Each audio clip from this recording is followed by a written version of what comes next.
કહ્યું હતું કે ફર્સ્ટ લેક્ચર આજે આપણે 8th સ્ટાન્ડર્ડની અંદર ઇંગ્લિશ ગ્રામરની અંદર the simple present tense start કરશું. એના ફર્સ્ટ ફોર્મમાં આપણે રિવિઝન લીધું હતું, પોઝેસિવ સ્ટાર્ટ કર્યું હતું, પોઝેસિવ કમ્પ્લીટ કર્યું, પોઝેસિવથી એને possessive way we have to use the possessive તે આપણે યુઝ કરતા જોયું. આજે ધ સિમ્પલ પ્રેઝન્ટ ટેન્સ ક્યાં યુઝ થાય છે, એના ફોર્મ શું છે, એના WH ક્વેશ્ચન શું છે, એ બધાના રિલેટિવના ક્વેશ્ચન્સ બધા અહીંયા આપણે જોશું. ઓલરેડી તમે લોકો એક ટેબલ્સ જોઈ લીધું છે, પહેલો પુરુષ, બીજો પુરુષ, ત્રીજો પુરુષ ક્યાં યુઝ કરવાનું છે, કેવી રીતે. મેં તમને 7 વર્ડ્સ લર્ન કરતા શીખવાડ્યું હતું. હી, she, it, I, V, you, તે. अब ही शी इट છે એ ત્રીજો પુરુષમાં એક વચન છે, ઓકે, અને પહેલા પુરુષમાં આઈ, વી, યુ, તે આ બધા બહુવચનમાં આવશે. બીજા પુરુષ, પહેલો પુરુષ, આટલા એક 7 વર્ડ્સને યાદ રાખીને એના એકોર્ડિંગલી આપણે ક્વેશ્ચન્સ અને સિમ્પલ પ્રેઝન્ટ ટેન્સ. સૌથી પહેલો question, first question raise in our mind where we have to use in simple present tense. Simple present tense English બોલવું it's not very difficult here, but સૌથી પહેલાં એ ધ્યાન રાખો simple present tense uses ક્યાં થાય છે. આપણે ડેલી યુઝિસમાં આપણે કરતા હોઈએ, ડેલી જે વાત કરતા હોઈએ, જે દરરોજની ક્રિયા હોઈએ, ત્યાં આપણે બધા લોકો સિમ્પલ પ્રેઝન્ટ ટેન્સ. આપણે જ્યારે ઇંગ્લિશ શીખવાનું હોય ને તો આપણે સૌથી પહેલાં સિમ્પલ પ્રેઝન્ટ ટેન્સ શીખવું પડશે.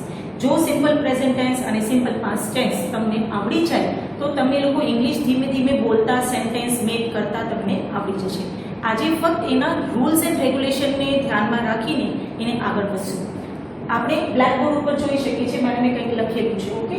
તો પહેલો પુરુષ લખ્યું છે મેડમ આઈ, એ એક વચન છે, બહુવચનમાં આઈનો વી થાય છે.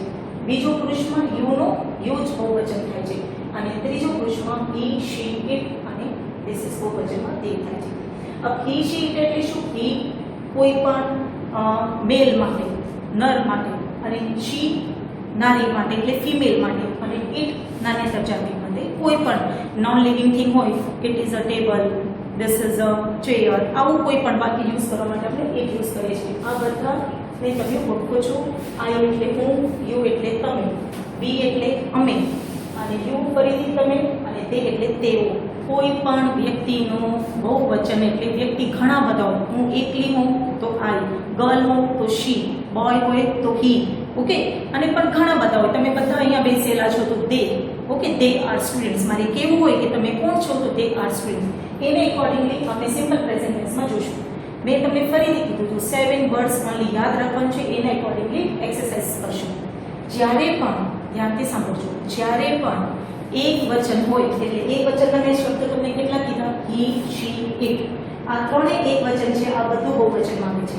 જ્યારે પણ એક વચન તમે જુઓ, એક વચન તમે એમ કહેશો madam only he, she, it, નહીં. સપોઝ આ પેન છે તો એક વચન થયું, બે પેન લઈ લો તો બહુવચન થઈ ગયું. એક વચન અને બહુવચન, singular, plural, do you know very well. તો how to recognize this is a singular or plural? You know very well.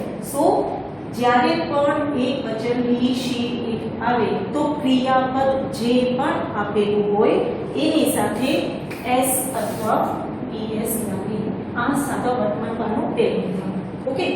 Okay, તો મેડમ એમ કેમ ખબર પડે? ઓકે, કહીએ એક એક્સરસાઇઝ લઈએ. મીના, મીના શું છે? નામ.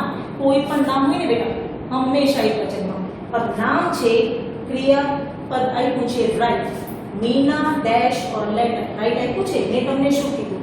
જ્યારે પણ એક વચન હોય ત્રીજો પુરુષનું, હી, શી, ઇટ, કોઈ પણ એક વચન, કોઈ પણ નામ, તો એના ક્રિયાપદની સાથે શું લાગે?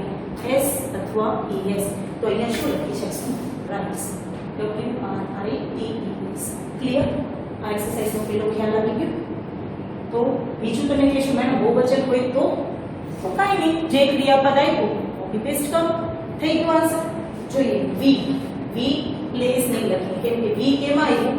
બહુવચનમાં આવ્યું. કીધું ને તમે 7 વર્ડ્સ જ શીખડાયેલા છે. અહીંયા જોઈ લેજો, હી, શી, ઇટ, આ બધા એક વચન છે, એને ક્રિયાપદની સાથે એસ અથવા es લાગે. પણ બહુવચન હોય તો આઈ, વી, યુ, તે, આ બધા બહુવચન જેને પ્લુરલ કહેવાય, એમાં ઓન્લી ક્રિયાપદ. ઓકે, તો અહીંયા વી ની સાથે પ્લેનો પ્લે આવશે. અહીંયા પ્લે લખશું. અરુણ એન્ડ અમર શું થયું? બહુવચન થયું. તો લર્નનું learn, we are not write down s or es. okay, now next one, બરફ. બરફ ફરીથી નામ થયું. કોઈ પણ નામ હોઈ શકે ને, તમારું, મારું, કોઈ પણ નામ, એની અંદર શું આપ્યું છે ક્રિયાપદ ગો. ગૌરવ ડેશ નો બાય બસ તો ગો નો ગોસ. ઓકે પૂજા અગેન નેમમાં ટીચ આપ્યું તો ટીચ નો ટીચીસ. PEACHES teaches. આવી એકોર્ડિંગલી આ 5 આન્સર એક્સરસાઇઝમાં પેજ નંબર 8 માં મેં તમને કરાવ્યા.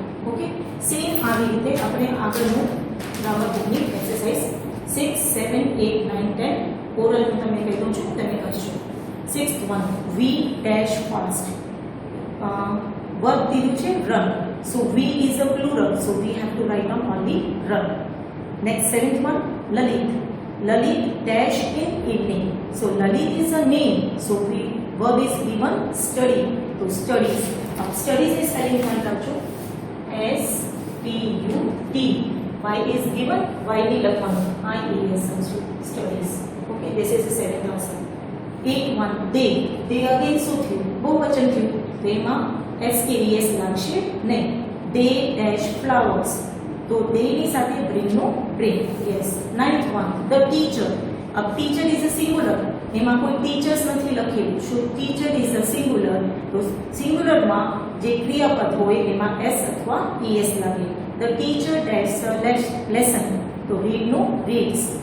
next one Bharat dash school early, there is verb is given reach, so Bharat is again singular, so we have to write down reach no reaches. REACHES. clear? આ તમારું first ફિલેબર class પૂરું થયું. Same આના accordingly આજે બીજું એક interrogative માં લઈએ. ઇન્ટ્રોગેટિવ ક્વેશ્ચન્સ જે આપણે બનાવવાનું હોય. સૌથી ફર્સ્ટ આપણે લઈશું who એટલે કોણ. કોણ એટલે તમે કોણ છો ભવાણી, તો બોલો આઈ એમ એમ રેનુ, આઈ એમ ગર્લ, બોય હોય તો બોય, એકોર્ડિંગ ધેટ પણ આપણે બોલી શકીએ. હું હંમેશા ક્યાં વપરાય છે, હુંનો જે ફોર્મ્યુલા છે કાંઈ નથી, એની અંદર કોઈ પણ નામ સબ્જેક્ટ તરીકે જે નામ આવતું હોય એની જગ્યા હું રાખીને આપણે ક્વેશ્ચન બનાવી શકીએ. તમને સમ એક્ઝામ્પલ્સ આપું છું. You have to look at here and try it. તમને કોઈ પણ અંડરલાઈન આપ્યું હોય, કોઈ પણ નામની અંદર અંડરલાઈન હોય, so you have to make a sentences with the whole. How to write? First question suppose Ansh post or letter. Okay, now underline it is given in અંશ નામ છે. અપૂર્તિ પ્રશ્ન બનાવવાનો છે એટલે પૂર્તિ બનાવવાનું જ્યારે પણ હોય એ ફક્ત વ્યક્તિ માટે વપરાય. તમે કોઈ પણ નોન લિવિંગ થિંગ માટે હું વાપરી નહીં શકો. તમે એમ કહો અહીંયા ટેબલ લખેલું છે તો રેણુકા મેડમ ત્યાં અંડરલાઈન હું લઈ શકો નહીં. હું એટલે લિવિંગ થિંગ, જે સજીવ વસ્તુ હોય, જે માણસ હોય એના માટે હું વપરાય. બધી જગ્યાએ હું વાપરી નહીં શકું. તમે એમ વિચારતા હોય કે મેડમ ક્યાંય પણ પહેલા અક્ષરમાં અંડરલાઈન હોય તો હું વાપરી શકું નહીં, એ નહીં કરી શકું. અહીંયા અંશ એક નામ છે, વ્યક્તિનું નામ છે, એટલે આપણે એની જગ્યાએ હું લખી શકાય. તો હું પોઝ or letter. અને લાસ્ટમાં તમારે ઇન્ટ્રોગેટિવ ક્વેશ્ચન્સ બનાવવાના હોય તો તમારે ક્વેશ્ચનમાં આવું કમ્પલસરી છે. Isn't it? સેકન્ડ એક એક્ઝામ્પલ હજી લઈ લઈએ. The children. ધ ચિલ્ડ્રન એટલે હજી બાળકો. Okay, the children underline is there. Sing a song. Sing a song. તમે એક હજી નોટ કરતા રહેજો. અંશ એક વચન છે, એની સાથે SKS આવ્યું છે જે આપણે પ્રીવિયસ એક્સરસાઇઝમાં જોયું. Same the children is a plural, so it is not given here as always. Is it clear? So આ તમે ટેલી કરતા જજો કે they are what they are given. આપણે સાચું છે કે નથી આવ્યું એ આપણે ટેલી કરવાનું. ચિલ્ડ્રન એટલે વ્યક્તિઓ ત્યાં એને તે પૂર્તિ બનાવી શકું. હુ સિંગ સોંગ એન્ડ ક્વેશ્ચન, એટલે પૂર્તિ વાક્ય તો કોઈ પણ વ્યક્તિ બનાવી શકે જેને થોડી ઘણી પણ આ બુદ્ધિ ચાલતી હોય એ થઈ જાય. હું વાક્યથી બનાવો એક્ઝામમાં આવે એટલે તરત તમને ખ્યાલ આવી જાય કોઈ પણ વ્યક્તિના નામની નીચે હું અંડરલાઈન કરી હોય બુદ્ધિ આપણે વાક્ય બનાવી શકાય. એક જ એક્ઝામ્પલ લીધો. ફાધર. ફાધર એક વચન કે બહુ વચન? એક વચન ને એની સાથે ગોસ થાય. Father Gauss to the office at 9 AM. Father underline check, so we have to write down here who goes to the office at 9 AM and put a question. પ્રશ્ન ચિહ્ન હંમેશા ધ્યાન રાખજો. જ્યારે પણ પ્રશ્ન ચિહ્ન બનાવો, ક્વેશ્ચન માર્ક નહીં આવે તો અડધો માર્ક્સ ત્યાં ઉડી જાય છે. સો રિમેમ્બર ઇટ. જ્યારે પણ પ્રશ્ન ચિહ્ન બનાવવો હોય, ભૂથી બનાવવો હોય તો સજીવ વસ્તુ, સજીવ એટલે કોઈ પણ વ્યક્તિના નામની નીચે અંડરલાઈન હોય તો પૂરતી વાક્ય બનશે નહીં તો બનશે નહીં. સેકન્ડ થિંગ વેર એટલે ક્યાં જગ્યા કોઈ પણ પ્લેસ સ્કૂલ હોય લાઇબ્રેરી હોય હોમ હોય ઓકે ટેમ્પલ હોય કંઈ પણ કોઈ પણ જગ્યા જે જગ્યા તમે જતા હો ક્લાસમાં સ્કૂલમાં ઘરે કંઈ પણ કોઈ પણ જગ્યા જઈએ ત્યાં વેર યુઝ થાય. વેર એટલે ક્યાં અને સ્પેશિયલ સ્થળમાં એટલે જગ્યા માટે વપરાય છે ધ્યાન રાખજો. અહીંયાથી સ્ટાર્ટ થાય છે આપણું ઇંગ્લિશ ગ્રામરનું સ્ટાર્ટ. એક જ ક્વેશ્ચન ધ્યાન રાખજો. એક વચનમાં મેં તમને શબ્દો કીધા હી શી ઇટ અને બહુવચનમાં કીધું આઈ વી યુ તે. એક ક્લિયર દિમાગમાં રાખજો એના એકોર્ડિંગલી ચાલે. એક જ ફોર્મ્યુલાથી where what when okay how many બધા ક્વેશ્ચન એના જેવા જ એક જ ફોર્મ્યુલાથી બનશે. એનું ફોર્મ્યુલા લખું છું. ફર્સ્ટ વેર આવે પ્લસ ડુ અથવા ડઝ ઓકે આ નવું આવ્યું મેડમ ડુ અથવા ડઝ આવે યસ સિમ્પલ પ્રેઝન્ટ ટેન્સ માં make after that verb after that object and after that question okay clear હા સેકન્ડ થિંગ કે મેડમ કેમ ખ્યાલ આવશે ડુ ક્યાં વપરાય ડઝ ક્યાં વપરાય સૌથી મેઇન પ્રશ્ન આ પૂછે છે ઓકે ડુ ની લખી ડુ હંમેશા પ્લુરલમાં આવે પ્લુરલ એટલે મેં 7 વર્ડ્સ કીધા આઈ વી યુ તે અને બધા પ્લુરલ જે બહુવચન હોય ને એ બધા આવી જાય. અને ડઝ આવે સિંગુલરમાં she he it this is singular okay again બોલું છું ડુ બહુવચનમાં અને ડઝ એકવચન. એક હજી રિમેમ્બર લખું જે નોંધ લખી દઉં છું બધા લોકો પોતાની નોટબુકમાં ખ્યાલ કરશે. જ્યારે પણ હું કોઈની સાથે પણ ડઝ યુઝ કરું ને તો ક્રિયાપદમાં ઓલરેડી કેમ કે આ એક વચન છે એક વચનમાં ઓલરેડી એસ કે ઈએસ આપેલું જ હોય છે તમને તો એ એસ કે ઈએસ નહીં કાઢી દઉં કેમ મેડમ યસ અહીંયા ઈએસ ઓલરેડી આપી ગયું છે ડઝમાં એટલા માટે લખો જ્યારે 10 થી પ્રશ્ન વાક્ય બને ત્યારે ક્રિયાપદમાંથી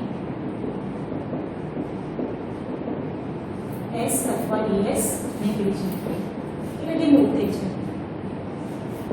આ એક નોંધ તમે ખાસ ધ્યાન રાખજો જ્યારે પણ ડઝ યુઝ કરો ને તમે તો તમારે યાદ રાખવાનું રહેશે કે આપણે એસ કે ઈએસ નથી કાઢવું. એક્ઝામ્પલ લઈએ ને વેર એટલે જગ્યાનો બધા એક્ઝામ્પલ લઈએ ઓકે. ફર્સ્ટ જોઈએ ફોર્મ્યુલા એક વખત ફરીથી બોલી જશો બધા લોકો યસ કોણ બોલશે સ્ટાર્ટ કરીએ વેર plus do does plus subject plus verb plus object plus question mark okay question लेंगे okay first one father goes to the office at 9 p.m. okay અહીંયા જગ્યા શું દેખાય છે ઓફિસ. કોથી વાક્ય નથી બનાવતી વેર થી વાક્ય બનાવો છો એટલે વેર માં આપણે ફોર્મ્યુલા ફરીથી બોલી જઈએ પહેલા વેર લખવાનું દેખો પછી મેં તમને કીધું ડુ કે ડઝ અહીંયા ધ્યાન રાખવું ફાધર એક વચન એટલે શું આવે ડઝ વેર ડઝ પછી સબ્જેક્ટ એટલે ફાધર વેર ડઝ ફાધર નોંધ લખાઈ દીધી ગોઝમાંથી ઈએસ નીકળી જશે isn't it where does father go પછી મેં શું ઓફિસ ના આવે at 9 am and question mark clear સમજાવું ને એક વચનની અંદર જ્યારે ડઝ યુઝ કરીએ ત્યારે એસ કે ઈએસ ક્રિયા કરીએ. સેકન્ડ એક હજી લઈએ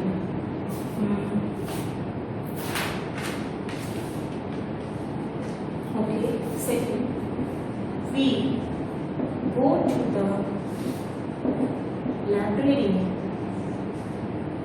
ઇન ધ આફ્ટરનૂન.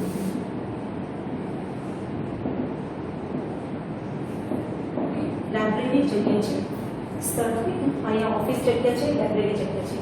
વી શું છે બહુવચન શું લાગે ટુ ઓકે પેલા વેર લખશું where do we go to in the afternoon. આની અંદર કોઈ એસ કે ઈએસ હતું જ નહીં એટલે આપણે પ્રોબ્લેમ જ નથી કેમ કે વી બહુવચન ખ્યાલ આવી ગયો સેમ આવી રીતે થોડે એક હજી ક્વેશ્ચન લઈ લો, કોઈ પણ એક સેન્ટેન્સ લઈ લો. Okay, the baby plays in the garden. Okay, આ બેબી ક્યાં રમે છે? ગાર્ડનમાં. બેબી શું થયું? એક વચન. વેર ની જગ્યાએ બનાવ્યું વેર does the baby play, and play માંથી s remove કરો, so where નો ક્વેશ્ચન ક્લિયર. આ where એટલે જગ્યા માટે વપરાય છે. ફરીથી બોલું છું, where નું formula where plus does. so remember where નું ફોર્મ્યુલા આપણે ફરીથી એક વખત રિપીટ કરીએ. where do does plus subject plus verb plus object plus question mark. આ where નું ફોર્મ્યુલા સેમ આવી રીતે when એટલે સમય માટે. થર્ડ પ્લેન સેમ ફોર્મ્યુલા છે when, when એટલે સમય. કોઈ પણ સમય માટે જ્યારે ક્વેશ્ચન બનાવતા હોઈએ ત્યારે સેમ ફોર્મ્યુલા છે when do does plus subject plus verb plus object plus question mark. પણ when હંમેશા સમય માટે વપરાય છે. એક વચનમાં do does લાગે, બહુવચનમાં only do લાગે. ઓકે, સે ફર્સ્ટ ક્વેશ્ચન જોઈએ. to the office ની અંડરલાઈન નથી. સપોઝ કરો at 9 am છે. આ સમય દેખ્યું, સમયની નીચે અંડરલાઈન છે તો where ની જગ્યાએ શું આવી જશે? when does father. ઓકે, સમયની નીચે અંડરલાઈન હોય તો when થી યુઝ થશે. when does father go, does use કર્યું એટલે go આવે to the office. આ object question. Same second one to the library. Library ને છે અંડરલાઈન ને એના આફ્ટરનૂન લઈ એના ને ક્વેશ્ચન બનાવવો હોય when થી. સો we બહુવચન છે એટલે when અહીંયા લખવાનું કહેવાય when do we go to the library. clear, isn't it? question mark. इनका कार्य repeat at 9 pm. अब 9 pm है तो अंडरलाइन. ओके, where नहीं पर when थी बच्चे के समय देखें. when does the baby, again baby માં એક વચન એટલે s અહીંયાથી નીકળી રિમૂવ થશે. when does the baby play in the garden. clear, isn't it? યાદ આવી ગયું? what when same, no changes, but when સમય માટે વપરાય છે, where જગ્યા માટે વપરાય છે. થર્ડ વન જોઈએ. થર્ડ ઉપર what પણ સેમ આવી રીતે. what એટલે વસ્તુ. કોઈ પણ વસ્તુ માટે what વપરાય. Same formula what do does subject verb plus object plus question. આના રીતે થોડું ચેન્જીસ કરવા પડશે સેન્ટેન્સીસ. ચલો ફર્સ્ટ એક્ઝામ્પલ જોઈએ. what એટલે કોઈ પણ વસ્તુ લીધી હોય એના એકોર્ડિંગલી what એટલે શું? what is this? this is a pen. બરાબર, ક્વેશ્ચન પૂછ્યો હોય what is this? this is a pen. what is that? that is a chair. Same આવી રીતે આપણે જોઈએ. First one the children sing a song. अब song એટલે વસ્તુ એ કોઈ પણ ગાયું. song શું કહ્યું? what they do. કોઈ પણ વસ્તુ કરવું. what કોઈ વસ્તુ માટે પૂછવું કેના માટે પણ યુઝ કરવું what યુઝ થશે. અહીંયા what નું સેમ પ્રોસેસ what. अब children બહુવચન થયું do લાગશે. what do the children sing. Question second એક વસ્તુ માટે લઈએ. શીલા puts. શીલા એક વચન છે તો ક્રિયાપદમાં s લાગ્યું છે. ટાઈપ કરતા જજો. the vase on the table. Okay, vase એટલે વસ્તુ થઈ, વાસ એટલે ગમવું. ઓકે, તો શું મૂક્યું ટેબલ ઉપર? વાસ મૂક્યું. તો વોટ થી પ્રશ્ન બનાવીએ. વોટ શીલા એક વચન છે તો 10 લાગે. What does Sheela put. अब જેવી રીતે મેં 10 અહીંયા લખ્યું એસ કે એસ અહીંયાથી રિમૂવ કરશું. Put on the table. ચલો એક એક્ઝામ્પલ તમે હજી બોલું છું. અહીંયા વાસની જગ્યા ઓન ધ ટેબલ હોય તો શું થઈ જાય? જગ્યા થઈ જાય ને? યસ. તો તેનાથી પ્રશ્ન બનશે વેર. એનો ક્વેશ્ચન કેવી રીતે બનશે? Where does Sheela put the vase. પછી ઓન વેરિયેબલ નહીં આવે. જેની નીચે અંડરલાઈન છે એ વસ્તુ આપણે યુઝ કરશું નહીં. કે what, when, where and who. 4 પ્રશ્નો કહ્યું. એક last one, how many. How many એટલે શું? કેટલા. કોઈ પણ વસ્તુને તમે ગણી શકો ને ત્યાં હાઉ મેની યુઝ કરો. ફોર્થ નંબર એટલે હાઉ મેની. કેટલું. આના માટે યાદ રાખજો ગણી શકાય તેવું. સેમ છે પણ અહીંયા એક વર્ડ્સ આવશે, કોઈ પણ એક શબ્દ આવશે અને પછી ટુ ડઝ આવશે સિમ્પલ પ્રેઝન્ટ ટેન્સમાં. એક લઈએ એક્ઝામ્પલ તમને કહ્યું. ગણી શકાય તેવું એટલે મારી પાસે આઈ હેવ અ 5 પેન એવું કીધું હોય. મારી પાસે 5 પેન છે. યુ હેવ 3 બુક્સ, તમારી પાસે 3 બુક્સ છે. જે વસ્તુને ગણી શકાય ને ત્યાં હાઉ મેની આવશે. પણ એની ક્વેશ્ચન કેવી રીતે કરવાની કે સપોઝ મારી પાસે એક પેન છે, આઈ હેવ 1 પેન, તો તમે મને પ્રશ્ન કરો તો કેવી રીતે કરશો? How many pen does you have? તમારી પાસે કેટલા પેન છે? તો હું કહીશ મારી પાસે એક પેન છે, આઈ હેવ 1 પેન. તો એમાં વર્ડ્સ કેવી લીધું? પેન્સ લીધું, કેમ કે પેનની વાત કરું છું. જો બુક્સની વાત કરું તો તમારી પાસે યુ હેવ 3 બુક્સ, તો હું કેવી રીતે ક્વેશ્ચન કરું? How many books do you have? તમારી પાસે કેટલી બુક્સ છે? તો તમે કહેશો ma'am I have only 1 book, otherwise ma'am I have 2 books. According that one how મેનીનો ક્વેશ્ચન એવી રીતે કરવાનો. પણ યાદ રાખજો કોઈ પણ શબ્દ જે વસ્તુ જ્યાં નંબર આપ્યો હોય એની સાથે જે શબ્દ આપ્યો હોય એને એકોર્ડિંગલી અહીંયા મૂકવાનું. એક એક્ઝામ્પલ જોઈએ એને એકોર્ડિંગલી તમને ખ્યાલ આવી જાય. Okay, first one, they draw 3 pictures. કેટલા પિક્ચર્સ દોર્યા? 3. 3 ની નીચે અંડરલાઈન છે, બીજાની નીચે અંડરલાઈન નથી. ઓકે, अब મારે એને 3 ગણી શકાય છે 1 2 3 એવી રીતે. અગણિત નથી. there is no how much આવે જ્યાં ગણી ન શકાય. પણ અહીંયા ગણી શકાય છે એટલે how many યુઝ કરશે. એટલે how many લખું, ફોર્મ્યુલા લખવાની. પછી મેં તમને કીધું વર્ડ્સ આવશે એટલે 3 પછી શું છે? પિક્ચર્સ. તો how many pictures તેની સાથે 2 they draw. એને કેટલા પિક્ચર ડ્રો કર્યા ક્વેશ્ચનમાં. Okay, secondly, she eats 5 laddus. એને 5 લડ્ડુ ખાવા. 5 નેચર કરે. ઓકે, ફરીથી ગણી શકાય છે તો હાઉ મેની. હાઉ મેની પછી વર્ડ્સ કેવું લખશું? 5 પછી શું છે? Laddu. How many laddus? she એક વચન છે એટલે 10 લાગે. she જેવી રીતે મેં 10 લખ્યું ઈટમાંથી એસ નીકળી જાય. ઈટ. ક્લિયર? એકદમ ઈઝી. કોઈ પણ વર્ડ નહીં લેવાનું. ઓલા ફોર્મ્યુલા યાદ રાખો ને એની સાથે ફક્ત એક હાઉ મેની અને હાઉ મચના ક્વેશ્ચન વર્ડ્સ આવશે. સેમ આવી રીતે જોઈએ હાઉ મચ. લાસ્ટ વન એની અંદર પણ એવી રીતે છે how much.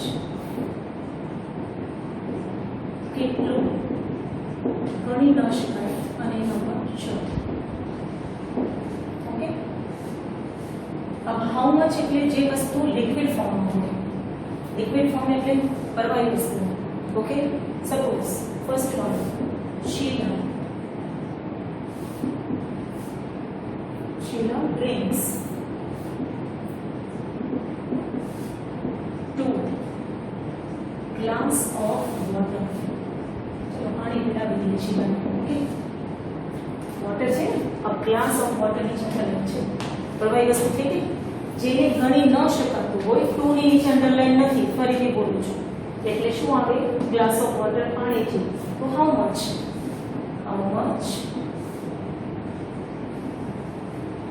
Glass of water.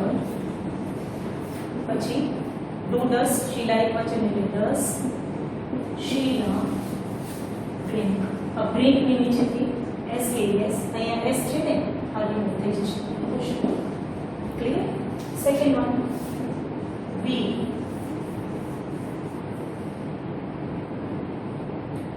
drink V drink એક લિક્વિડ ફોર્મમાં. It is not good. Okay.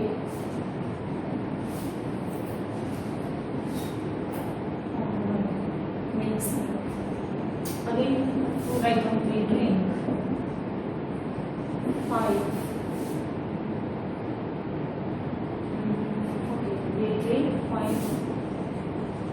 Glass of juice અમે 5 ગ્લાસ જ્યુસ પીએ ઓકે જ્યુસ અગેન શું છે લિક્વિડ ફોર્મ હાઉ મચ પીએ હાઉ મચ વીની સાથે ગ્લાસ ઓફ